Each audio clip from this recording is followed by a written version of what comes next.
샬롬. 네, 샬롬 알라켐 이렇게 말하는데 여러분에게 평화가 있길 바랍니다. 예, 제가 여러분 만나서 반갑고요. 어, 이렇게 거룩한 그 예배 시간을 함께 교제로 또 영적인 교제로 함께 나누게 되면 기쁘게 생각합니다. 예, 일정이 많아서 제가 요새 좀 피곤해요. 그래서 목이 좀 가라앉았는데 그래도 양해해 주시고 여러분이 받으신 문건을 또 참고하시고 이렇게 해서 제가 준비한 말씀을 함께 나누겠습니다. 어, 본문 말씀 들어가기 전에 제가 무슨 말을 하려고 그랬는데 안 적어놔서 잊어먹었어요. 죄송해요. 하나님께서 감동을 주실 때 바로 적어놔야 됐는데 예, 죄송합니다. 아, 이런 말씀을 드리려고 했어요. 먼저 주일날 이렇게 함께 모여서 예배할 때 말씀을 전하는 자나 듣는 자나 하나님께서 이 시간에 역사하신다는 거, 하나님 살아계시고 우리와 함께 하신다는 거. 그래서 신약 히브리서 말씀에도 이런 말씀이 있어요. 하나님께 나아오는 자는 이제 다르게 말하면 예배 모임에 예배 자리에 함께 하는 자는 하나님이 계신 것과 또 자기를 찾는 자들에게 상 주시는 분이다. 예수님 또 이런 말씀하셨어요. 너희 두세 사람이 나의 이름으로 모인 곳에 내가 거기 함께 하겠다. 두세 사람 나의 이름으로 모인 곳에 예수님 때문에 모인 거잖아요. 그죠? 그리고 예수님이 제자들에게 이런 말씀하셨습니다. 하나님의 나라, 천국은 여기 있다, 저기 있다 하는 게 아니라, 할 것이 아니라, 너희 가운데 있느니라. 너희 가운데, 엔토스 휘몬, 너희 가운데 있다. 그랬어요. 그러니까, 이렇게 믿음의 사람들이 모인 이 자리가 하나님이 함께 하시는 자리다. 그 의식을 우리가 다 공유하고 믿음으로 함께 하는 거예요. 그 속에서 그 하나님의 놀라운 성령의 역사가 실제한다는 사실을 우리가 믿고 참여하는 겁니다. 그래서 부족한 사람이 이렇게 서서 말씀을 전하더라도 스위스 신앙 고백에 보면 여기서 선포되는 말씀이 하나님의 말씀이 되는 것은 각자에게 역사하시는 성령께서 각자에게 맞는 말씀으로 깨닫게 하시고 적용시키시고 감동받게 하시고 감화시키는 놀라운 역사가 그 시간에 있기 때문에 우리는 그것을 사모하고 또 간절히 바라는 마음으로 참여하는 거죠. 네. 그런 말씀 드리고 싶었어요. 그리고 그런 자세로 우리가 늘 주일날 이렇게 함께 모이는 겁니다. 예. 제가 준비한 말씀은 한마디로 말하면 우리가 몸담고 살아가는, 발 딛고 사는 이 세상, 우리 인생살이, 우리 삶의 그 곳곳 장소가, 그리고 만나는 사람, 관계, 이 모든 것들이 하나님께서 우리에게 주신 구원을, 그 구원의 가치를 깨닫게 하시는 그 거룩한 장이다. 그 말씀 드리고 싶었어요. 그렇기 때문에 우리에게 그 말씀이 주는 그 의미는 뭐냐? 우리가 어떻게 살아야 하겠는가? 그 말씀을 함께 공유하고 싶었습니다. 그래서 조금 준비를 해봤는데요. 먼저 구원의 서정이라는 말부터 함께 간단히 먼저 살펴볼게요. 혹시 들어는 보셨나요? 구원의 서정이라는 말. 아마 다들 들어보셨을 걸로 알고요. 영어로는 order of salvation 이렇게 돼 있어요. 그러니까 구원의 과정, 순서 이렇게 번역할 수 있는데 그 과정 중에 이런 게 있어요. 소명과 중생, 그다음에 신앙과 회심, 믿음과 회심, 회개, 칭의와 성화, 또 견인까지 이렇게 포함되어 있습니다. 이런 내용들이 들어있는데 자, 이 칼빈이 우리가 존경하는 칼빈인데 이 칼빈이 이런 내용을 가지고 글을 쓴 게 책 한 권이에요. 이게 기독교 광야 3권인데요. 여러분 나중에 시간이 되시면 한번 읽어보세요. 아주 훌륭한 그 설명들이 거기에 들어 있습니다. 제목이 이래요. 재밌습니다. 독특합니다. 그리스도의 은혜를 받는 방법, 그 유익과 효과. 자, 구원의 서정이라는 것은 칼빈에 따르면 그리스도의 은혜를 받는 방법입니다. 그리고 구원의 서정 안에는 그리스도의 은혜가 중심이 되어 있고 그것에 참여하는 방법이 있으며 참여의 결과로 어떤 유익과 효과를 우리가 얻게 되는가. 자, 이 내용이 다 들어있는 거예요. 그런데 분명하고 중요한 사실은 구원의 모든 과정이 하나님의 주권 안에 이루어진다라는 겁니다. 자, 예수 그리스도께서 이 땅에 성육신하셨죠. 몸을 입고 우리와 같은 그런 성정을 가진 사람으로 오셨습니다. 그리고 우리를 위해서 죽으시고 부활하셨습니다. 실패했던 첫사람 아담과는 다르게 그분은 이 땅에 사시는 동안 하나님의 말씀, 율법이라고도 할 수 있고 하나님의 뜻이라고도 할 수 있어요. 하나님의 뜻이 곧 자신의 뜻이었던 거죠. 예수님은 뭐 생각하는 것부터 말하는 것, 행동하는 것, 이 모든 것들을 하나님의 뜻과 하나가 되게 그렇게 완벽하게 순종하고 사셨습니다. 하나님의 의를 이루신 거죠. 네. 그래서 그분이 우리의 의가 되셨습니다.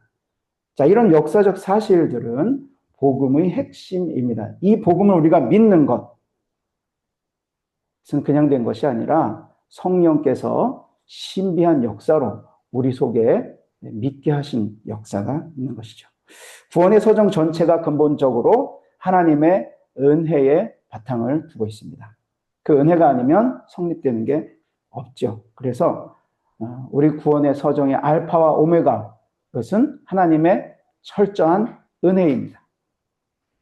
자, 그런데 성경은 뭐라고 말하냐면요. 사람 편에서의 참여 또한 말씀하고 있습니다. 사람 편에서의 참여. 네. 자, 이 은혜를 받고 누리기 위해서 너희는 믿어야 하고 회개해야 하고 거룩을 이루어야 하고 구원을 이루라까지로 말합니다. 제가 거기 성경 구절을 이렇게 써놨는데요. 나중에 한번 찾아보시기 바랍니다. 자, 이런 성경 본문 간의 긴장은 우리에게 때론 도전으로 다가올 수 있어요. 모든 게 다 하나님의 은혜인데 우리가 뭘 해야 되나? 그렇게 다가올 수 있어요. 그런데 칼빈의 말로 번역을 한다 그럴까요? 그렇게 바꿔서 말하자면 그것조차도 다 은혜 받는 길이다. 우리의 모든 몸짓, 이 땅에서 말씀대로 살려고 하는 이런 것들 자체도 은혜 받는 방법, 수단, 도구, 과정이다라는 거예요. 우리가 종종 믿음의 싸움이라고 그러죠. 선한 싸움을 싸우다 실패할 때도 있어요. 유혹에 넘어갈 때도 있고 나도 모르게 거짓말을 내 입에서 할 때도 있고 그럴 때가 있습니다. 실패할 때가 있는데 괜찮습니다. 그 자체가 괜찮다는 게 아니라 왜 괜찮으냐면 하나님께서 우리의 그 실패로 보이는 것도 우리로 하여금 깨닫고 다시 돌이킬 수 있는 하나의 수단으로 삼으시고 목적하신 바 하나님의 선을 이루는 도구로 과정으로 쓰시고 우리를 구원의 자녀로 완벽하게 만들어내실 것이기 때문에 우리는 괜찮다는 겁니다. 그것을 믿고 나아가는 거죠. 자, 이런 관점에서 오늘 우리의 물음은 이 땅을 살아가는 성도들의 삶의 문제, 특히 성화의 과정이 어떤 의미가 있는지 하는 것입니다. 이것을 레위기 19장 본문을 중심으로 함께 살펴보고자 합니다. 자, 레위기를 먼저 살펴보면요. 레위기는 히브리어는 바이크라 이렇게 시작해요. 하나님께서 부르셨다, 말씀하셨다. 그런데 이 레위기의 핵심 단어가 바로 거룩입니다. 거룩. 자, 모세오경을 보면 창세기, 출애굽기, 레위기, 민수기, 신명기 이렇게 5권으로 되어 있죠. 근데 이 5권이 그 순서가요, 재밌게도 어떤 구조적인 짜임새가 있어요. 창세기와 신명기가 짝을 이루고요. 출애굽기와 민수기가 짝을 이루어요. 예를 들면 출애굽기, 민수기는 어떤 내용을 담고 있냐면 광야에서 고생하면서 훈련받는 이야기가 나오죠. 그다음에 창세기와 신명기는 어떻게 짝을 이루냐면 하나님께서 창조하시고 그 타락한 인생이 하나님 앞에 범죄함으로 말미암아 하나님께서 한 사람 아브라함을 택하셔가지고 그와 언약을 맺죠. 그렇게 해서 새로운 창조를 이뤄나가는 그런 내용인데 신명기도 마찬가지예요. 모압 언약. 하나님께서 사람들, 이스라엘 백성들을 불러 모으시고 모세를 통해서 다시금 언약을 상기시키는 내용. 그 내용이 이제 짝을 이루는 겁니다. 근데 그 한가운데 뭐가 있어요? 레위기가 있죠. 이게 교차 대구법이라는 히아스무스. 그 문학적 구조, 수사적 구조 안에서 딱 한가운데 있는 거예요. 그러니까 그게 중요한 자리를 차지하는 겁니다. 예, 구조상. 레위기가 왜 가운데 있는가 생각해 보니까 유대 문학의 또 수사학의 핵심 구조 중에 하나인 히아스무스, 거기에 보면 가운데가 중요한 그런 내용으로 있는데 레위기가 그 가운데 위치하게 되어 있는 거예요. 자, 그런데 유대인들이 모세오경 중에서 레위기를 특히 중요하게 여기는 신학적, 전통적, 그 다음에 실천적 이유가 있습니다. 그래서 제가 몇 가지만 간단하게 여러분께 소개하고요. 넘어가도록 하겠습니다. 자, 레위기 중심 주제가 뭐라고요? 거룩이에요. 하나님께서 거룩하신 분이기 때문에 나의 백성인 너희도 거룩할지니라. 이게 핵심 요절이죠. 유대인들에게 거룩함이라는 케투샤라는 말은 하나님과의 관계에서 핵심 가치, 그리고 일상 속에서 그 거룩함의 실천 지침서로 여겨집니다. 그래서 레위기가 중요하고요. 두 번째로는 레위기는 실천적 율법의 실천적 세부 내용이 구체적으로 담겨 있습니다. 자, 1장에서 7장까지가 제사 규정, 하나님과의 관계 회복에 있어서 제사가 중요하죠. 제사 과정, 제사 종류와 절차에 대해서 이야기하고 있고, 그다음에 두 번째 11장에서 15장 정결법에 대해서 이야기하고 있고, 그다음에 16장 속죄일, 킴육, 욤키푸르, 대속죄일 이야기도 거기 있고요. 그다음에 도덕법, 사회법적 내용이 19장, 특히 19장 중심으로 해서 그 이하로 쫙 설명이 되어 있습니다. 여기에서 사랑, 공정, 이웃과의 관계 등이 서술되고 있습니다. 자, 그 다음에 세 번째로 보면 유대인 교육 전통에서 어린이들이 제일 먼저 배우는 책이 모세오경 중에서 레위기라는 거예요.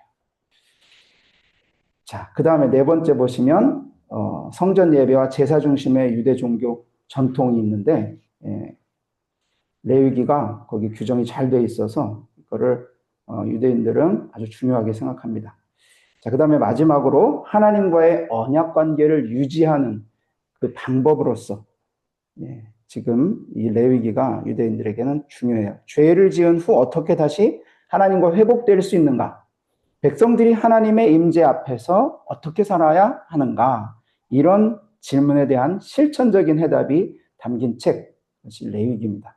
요약하자면 유대인들이 레위기를 중요하게 여기는 이유는 단순히 고대 제사법이기 때문이 아니라 그 속에 담긴 하나님의 거룩함, 윤리적인 삶, 신앙적 정체성, 공동체 질서, 회복의 길, 이 모든 것들이 오늘날에도 유효하다고 생각하고 오늘날 삶과 연결되어 있기 때문에 중요한 것입니다.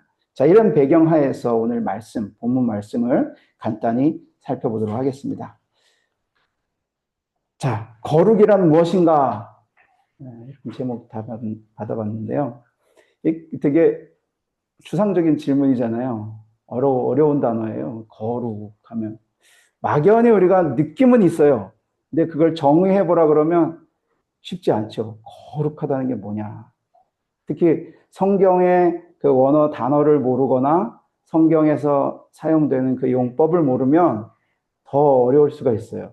왜냐하면 우리는 어릴 때부터 가지는 우리 민족, 우리 사회, 우리 공동체의 정서를 가지고 거룩을 이해하기 때문에 예, 좀 어려울 수 있는데 아마 그 하나님께서 보편 은총으로 주신 거룩 개념을 우리가 다 이렇게 가지고 있기 때문에 크게 벗어나지 않을 거예요. 우리가 이해하는 그 거룩의 개념이 크게 벗어나지는 않을 겁니다.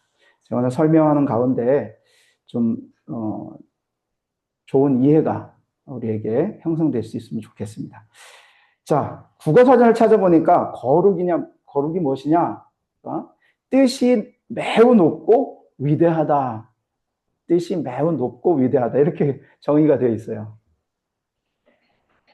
어떤 속성보다는 뜻이 중요해요. 뜻이.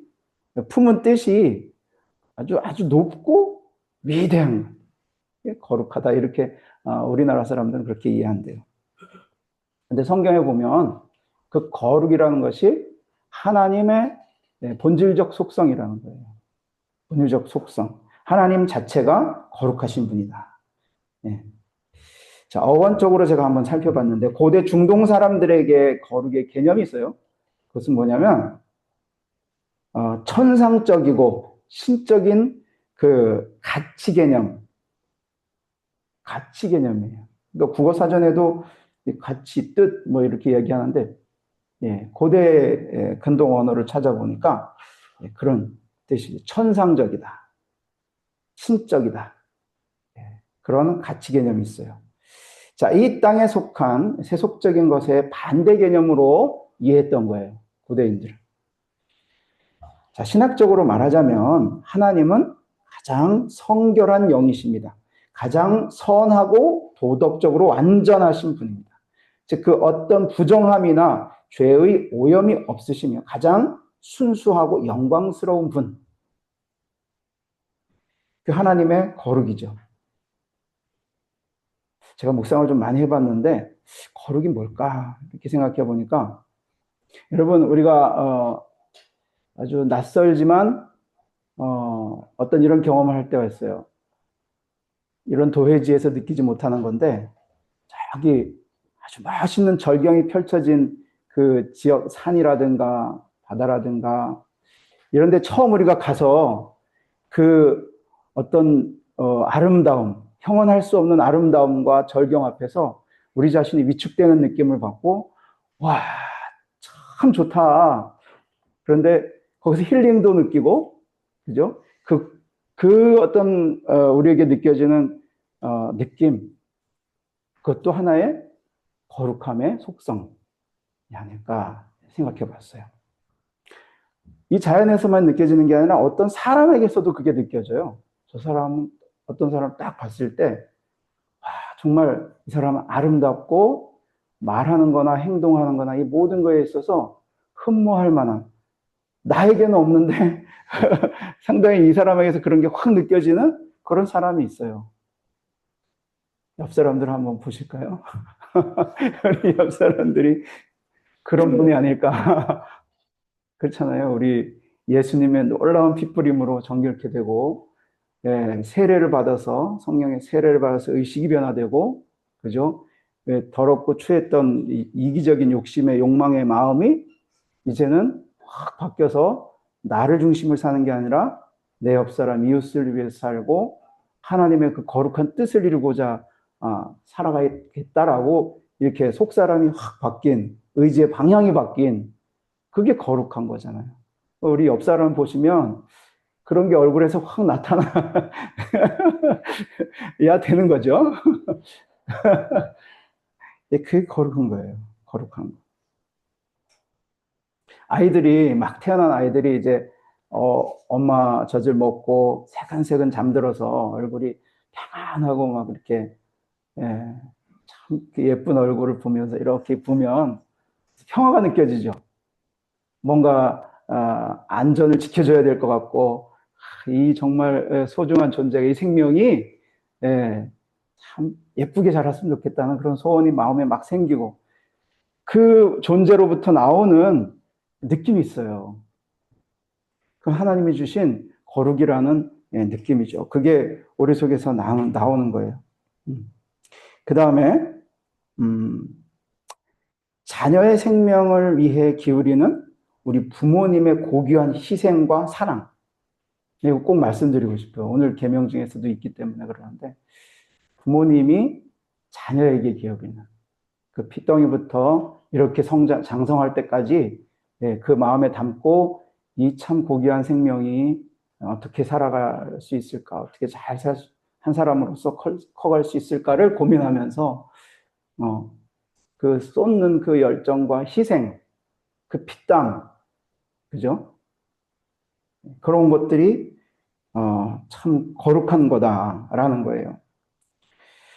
자, 그런데 하나님의 거룩은 우리가 그렇게 이 세상에서 느끼는 거룩의 절정이라고 할 수 있죠. 궁극이라고 할 수 있죠. 최상급이라고 할 수 있는 것. 그게 하나님의 거룩이에요. 우리가 그 하나님의 거룩을 맞닥뜨리게 되면 우리 영혼의 깊은 근원에서부터 그 거룩 때문에 나오는 반응이 있습니다. 좀 이따 설명드릴 텐데요. 좀처럼 경험하기 어려운 신적 속성. 제가 어릴 때 신학교 들어가서 이제 대학원 들어가서 같이 신학을 공부했던 선배가 군대 갔다 와가지고 졸업하고 이제 다른 대학원으로 다니면서 헤어지게 됐어요. 그 선배님이 편지를 썼어요, 저에게. 편지를 써서 자기가 이러이러한 사정이 있어서 이제 검은 대륙 아프리카로 떠난다. 아프리카 오지의 선교사로 간다. 그러는 거예요. 그러면서 그 사정과 내용을 설명을 하는데, 그 느껴지는 그때의 감정은 나는 마치 벌레와 같은 느낌이 드는 거예요.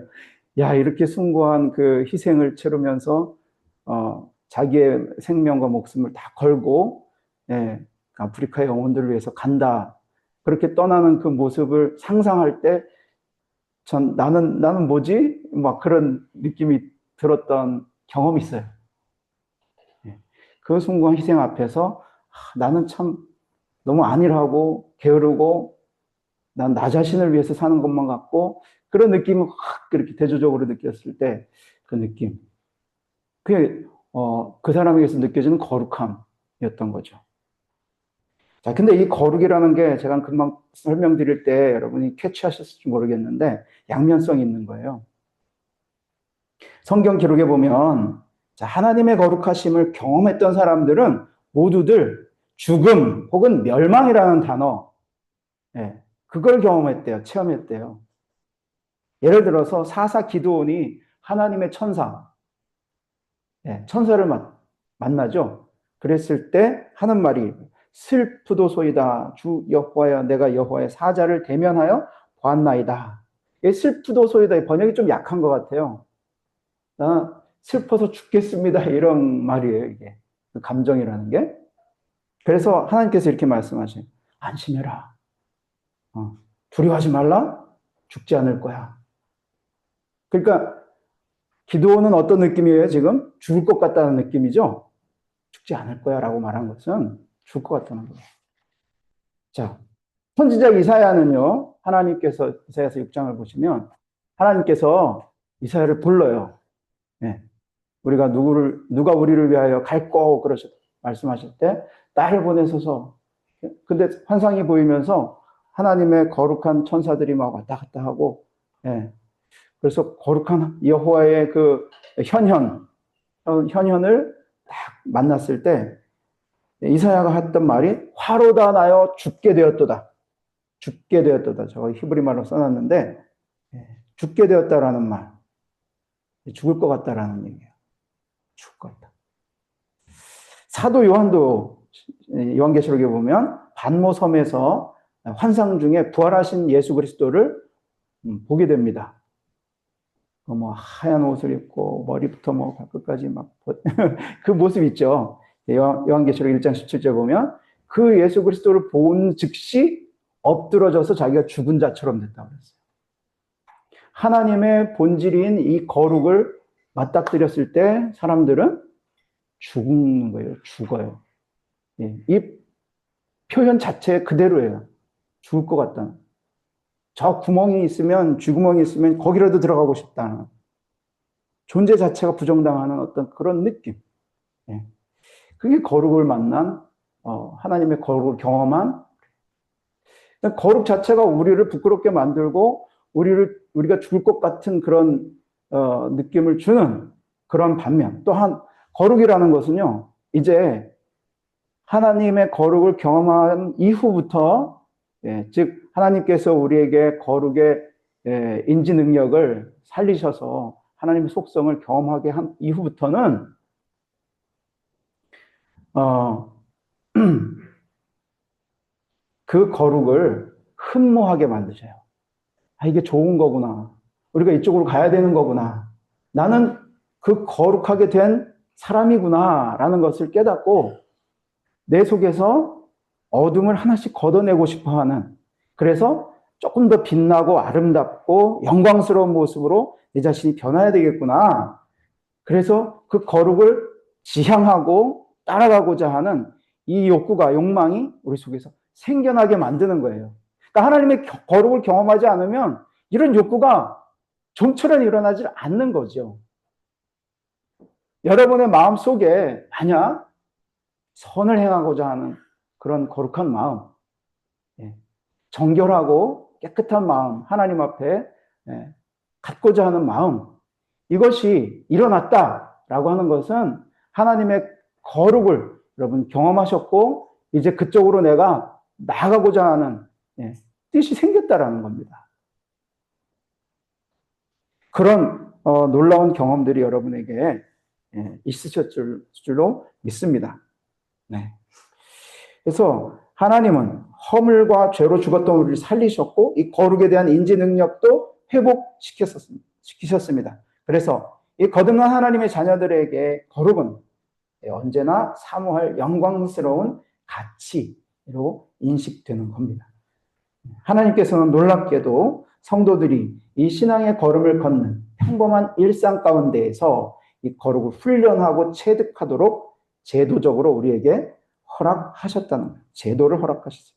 이것을 통해 하나님을 닮은 존재인 우리가 얼마나 고귀하고 품격 있고 참 세상의 모든 사람들이 바람하지 않는 그런 아름다운 모습으로 우리가 있는지 깨닫고 발견하게 하시는 것입니다. 레위기 19장 전체는 거룩해야 할 이유와 거룩 실천의 방법을 여러 가지 일상 영역과 관련하여서 가르치십니다. 19장 전체가 그래요.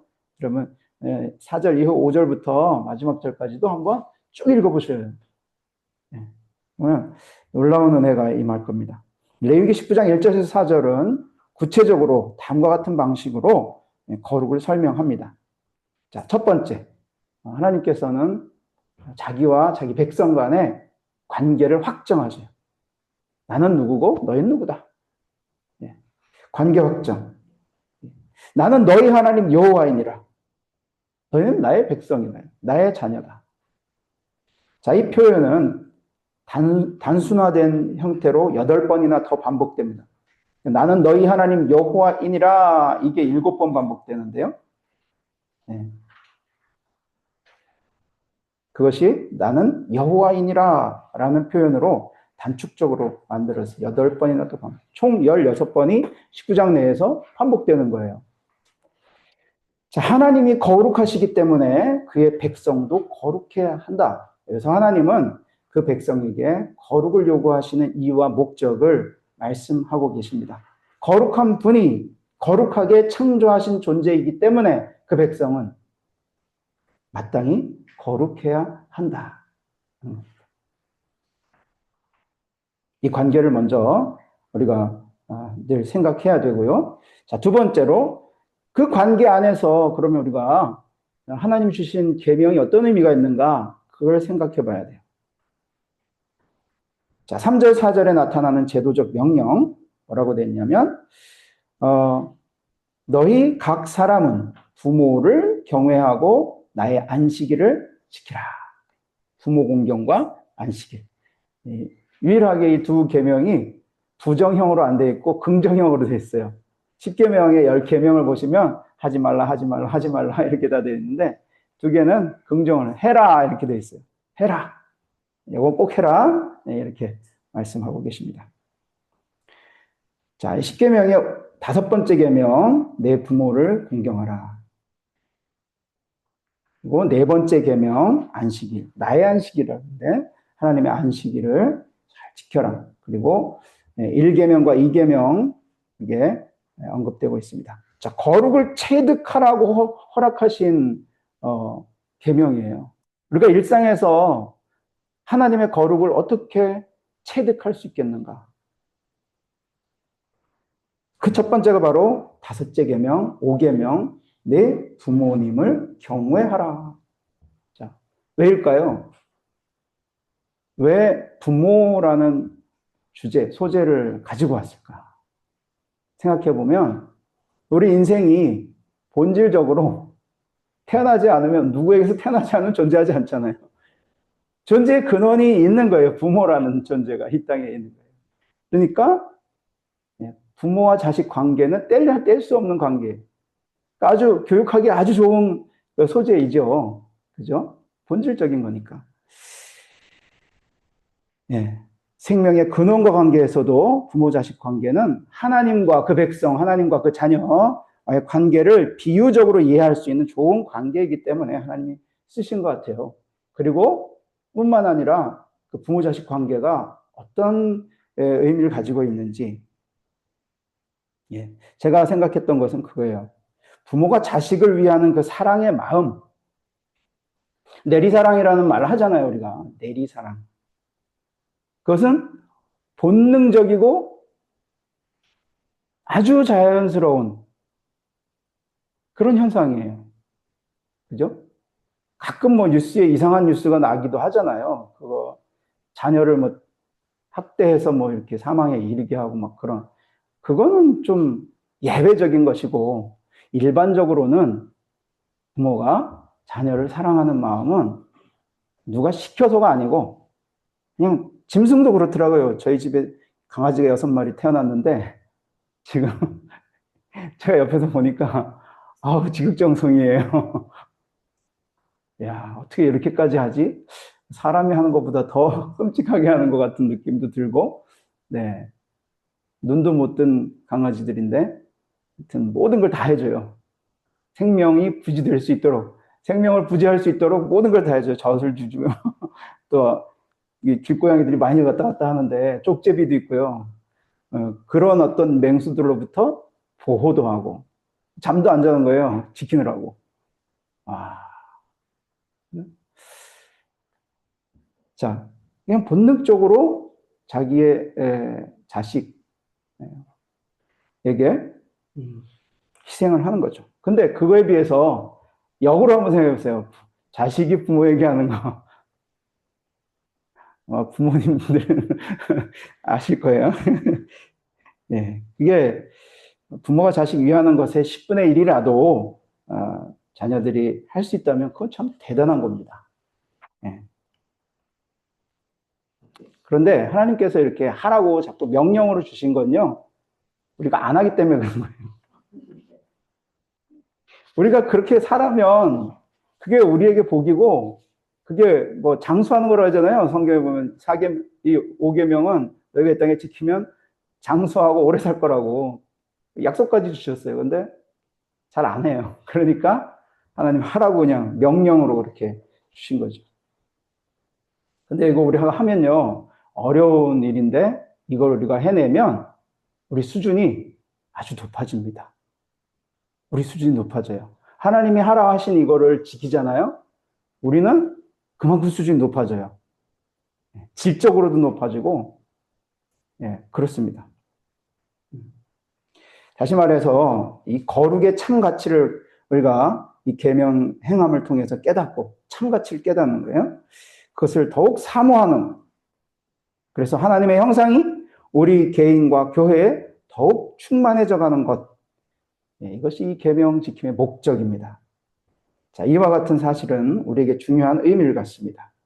진리와 의와 거룩, 세 사람이 갖는 특성인데 이 하나님의 형상, 이 새 옷을 입은 성도가 그에 맞게 살아야 할 삶의 방식을 이 계명이 우리에게 알려준다는 겁니다.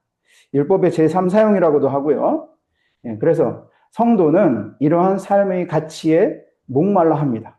진리와 거룩과 의를 향한 방향성이 확고해집니다. 죄에 대하여 죽고 의에 대하여 사는 진정으로 거듭난 증거가 우리 속에 확인되는 겁니다. 자, 성도라는 바른 길에서 벗어나서 우리가 잠시 우회하거나 방황할 때가 있습니다. 그죠? 다윗도 그랬잖아요. 자기의 충직한 장군이었던 우리아의 아내 바세바를 범하게 됐죠. 하나님의 사람이 어떻게 그렇게 인간, 시쳇말로 인간 쓰레기 같은 행위까지 할 수 있는가 생각할 수 있어요. 그럴 수도 있습니다. 그런데 이건 극단적인 예고요. 언제든 하나님의 사람들은 그 멸망하고 죽을 자리에서 돌아와요. 돌이킨단 말이에요. 그리고 바른 자리, 바른 길로 옮기는 거죠. 그런 마음의 소원과 열정이 솟아나요. 신기합니다. 또 회개할 수 있는 능력. 여러분, 주일날 이렇게 예배당에 먼저 나오시면 앉아서 기도하실 때 회개 기도 하시잖아요. 그죠? 우리가 하나님 앞에 예배하기 전에 항상 회개 기도를 하는 거예요. 일주일 동안 삶을 되돌아보면서. 그 이전에 집에서 회개하는 마음으로 오셔도 좋아요. 예배의 시간에 하나님 앞에 회개하고 예수 그리스도의 피를 믿는 그 믿음으로 이 자리에 또 우리가 설 수 있는, 우리의 능력이 아니라 하나님께서 베푸신 구원의 은총, 그것을 다시 생각하면서 예배 자리에 올 수 있는 거죠. 그래서 하나님의 참된 성도, 그는 성령께서 늘 도와주셔서 끊임없이 돌이키고 또 제자리를 찾고 또 넘어졌다가 일어서고, 그렇게 해서 하나님의 거룩한 백성으로 부지불식간에 조금씩 변화되어 가는 겁니다. 그리고 영화에 이르기까지 하나님께서 견인해 가시는 거죠. 자, 이 일에 초대되어 거룩을 경험하는 것, 그것이 이 계명, 5계명의 목적입니다. 이 땅에서 장수한다는 것이 약속으로 주어졌는데 이 거룩을 훈련하고 체득하는 삶이 아니라면 큰 의미가 없을 것입니다. 자, 두 번째로, 자, 죄의 노예가 되어서 쉼을 모르는 인생들에게 안식일 계명이 주어졌습니다. 안식일이 사람을 위하여 있는 것이지 사람이 안식일 위하여 있는 것이 아니다라고 예수님 말씀하셨는데, 계명을 지켜서 의롭다 칭함을 받으려던 바리새인들의 그릇됨을 바로잡아 주신 거죠. 그러니까 안식일을 기억해서 거룩히 지키라는 말씀은 안식일을 지켜서 구원 얻을 자기 의로 삼으라는 것이 아니죠. 그리스도의 속죄의 의의 전가를 통해 이미, 속죄와 의의 전가를 통해 이미 거룩해진 성도가 이 주의 날을 지키는 의미는 남다릅니다. 자, 그 의미가 뭐냐? 삼위일체 하나님과 거룩한 교제를 나누고 그리스도께 연합된 지체들과 함께 그 안식에 참여함으로써 이 세상에서는 좀처럼 볼 수 없는, 경험할 수 없는 세상의 삶의 방식과 완전히 구분되는 거룩한 행위를 실천하는 것입니다. 그것의 첫 번째가 쉬는 거예요. 일상에서 우리가 하던 것을 잠시 멈추는 거죠. 쉬는 거예요. 하나님은 그렇게 하셨듯이. 그 다음, 그와 함께, 이렇게 함께 모여서 하나님의 창조 질서와 또 구속의 은총, 우리가 부활하여 하나님의 영광스러운 형체와 같이 변화되어 하나님께 갈 것과 그런 모든 내용들을 함께 remind, 다시 한번 remember, 그렇게 생각하고 기억하고 상기하는 그런 예배에 참여하는 거예요. 하나님의 은혜를 구하고, 그리고 이 같은 뜻, 같은 믿음을 소유한 하나님의 백성들, 성도들이 함께 교제하고 위로하고 격려하고 또 어려움 있는 사람들을 구제하고 선행을 함께 하는 것. 이거 우리가 안식일에 해야 되는, 우리가 안식일에 하는, 세상에서 찾기 어려운 그런 거룩한 행위입니다. 그래서 이 땅에서 미리 천국을 맛본다 했을 때는 이런 것들이 우리에게서 공유되고 또 경험될 때 이 땅에서 천국을 맛본다 이런 말을 우리가 하는 겁니다. 자, 마지막 세 번째로 10계명, 1, 2계명의 핵심. 그건 뭐냐면 예배와 관련된 거예요. 1계명, 2계명은 하나님께 예배해야 되는데 그 예배의 핵심이 뭐냐? 우리가 하나님을 믿어도 이렇게 믿는 사람들이 있죠. 여긴 그런 분이 없는데 집에 우환이 생겨서 어려움이 있어서 그 문제 해결하려고 하나님 믿는 사람들이 있어요. 옛날에 우리나라 먹고 살기 힘들고 집안에 어려운 일 많을 때 교회로 나와서 문제 해결받고, 자, 그게 신앙의 시발점이 돼서 신앙생활 하다가 하나님을 제대로 만나고 아, 하나님의 뜻이 이거구나 라서 신앙생활 하는 분들은 그런 경우에는 좋은데 늘 뭔가 하나님께 기도를 하거나 어떤 영적인 경험을 해서 나의 카타르시스, 나의 문제를 해결하는 그런 걸로만 이렇게 신앙생활이 이루어지는, 처음과 끝이 하나님이 마치 도구가 되고 하나님이 목적이 아니라 수단이 되는, 방법이 되는, 나의 삶이 어떻게 이 땅에서 윤택해지는 어떤 도구로 사용되는 그런 신앙생활을 하는 분들이 좀 있어요. 제 가까운 분도 그런 분이 있는데 안타까워요. 예. 그래서 우리가 하나님께 예배한다는 것은 예배의 대상이신 하나님이 어떤 분이신지를 제대로 알고 예배하라는 거죠. 예. 예를 들어서 요한복음 4장에 보면 사마리아 여인이 고민하죠. 예수님께 고민을 이야기하는데 우리 조상들은 여기서 예배하라 그러는데 당신들은 예루살렘에서 하라 하더이다. 어디서 예배해야 됩니까? 궁극적으로 이 여인의 고민은 남편이 여섯인 게 문제가 아니라 여섯 번째 남편이 문제가 아니라 진짜 고민은 예배를 어디서 해야 돼? 예배에 관한 문제. 예수님이 대답하시죠. 하나님은 영이시니 예배하는 자가 영과 진리로 예배할 거다. 성령이 함께 하시고 또 하나님이 예배받으신 하나님이 누구신지 제대로 알면 그런 장소가 문제가 아니라는 거예요. 모인 곳에서 하나님을 바로 알고 예배해야 된다. 하나님을 고귀한 분으로 알게 되면 마치 어느 한 나라의 국빈이 방문하면, 한 나라의 대통령이 다른 나라에 갔을 때 국빈이잖아요. 그러면 그 나라의 대표가 나와서 어떻게 해요? 사열을 한다 그러나요? 뭔가 이렇게 맞죠? 모아서 막 줄을 쫙 서고 뭐 이렇게 군인들이 와서 막 이렇게 하기도 하고 그렇잖아요. 그러면 고귀한 대접을 한다 이 말이잖아요. 영접이라는 단어가요, 마음에 받아들인다 그런 개념도 있지만 우리가 하나님을 영접한다는 것은 우리 인생 전체의 문을 활짝 열어서 그 하나님이 보화와 같이 나의 주인과 같이 내 속에 탁 들어오실 수 있도록 나의 삶을 정렬시키는 거예요. 그게 영접한다는 의미입니다. 국빈을 받아들이듯이 그런 공적인 의미도 거기 있는 거죠. 예, 우리가 하나님께 예배할 때는 그 하나님의 존재가 어떤 분이신지, 얼마나 거룩하신 분인지 바로 알고, 우리 생명의 근원이 되시고 사랑의 근원이 되시고 우리를 지극히 사랑하신 그 하나님을 바로 알아야 된다는 거죠. 자, 주일 예배 속에서 하나님과 그분의 백성 간의 자유롭고 원활한 교통과 교제가 집중적으로 또한 이루어진다는 사실. 그래서 하나님의 형상이 회복되는 시간, 그것이 주일 예배입니다. 자, 그러나 예배를 통해 공유된 하나님의 이 거룩하심은 특정 시간과 공간에만 머물지 않습니다. 예배당 문턱을 넘어서 우리 가정과 또 일터에 발 딛는 곳곳에서 발현되어야 합니다.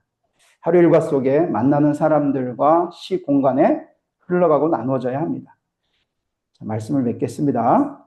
부모님을 경외하는 삶, 주의 날을 잘 지키는 삶, 성삼위 하나님을 바로 알고 예배하는 삶, 이 일상의 삶이 우리가 받은 구원의 은혜, 그 중에서도 성화를 이루는 장임을 잊지 말기를 바랍니다.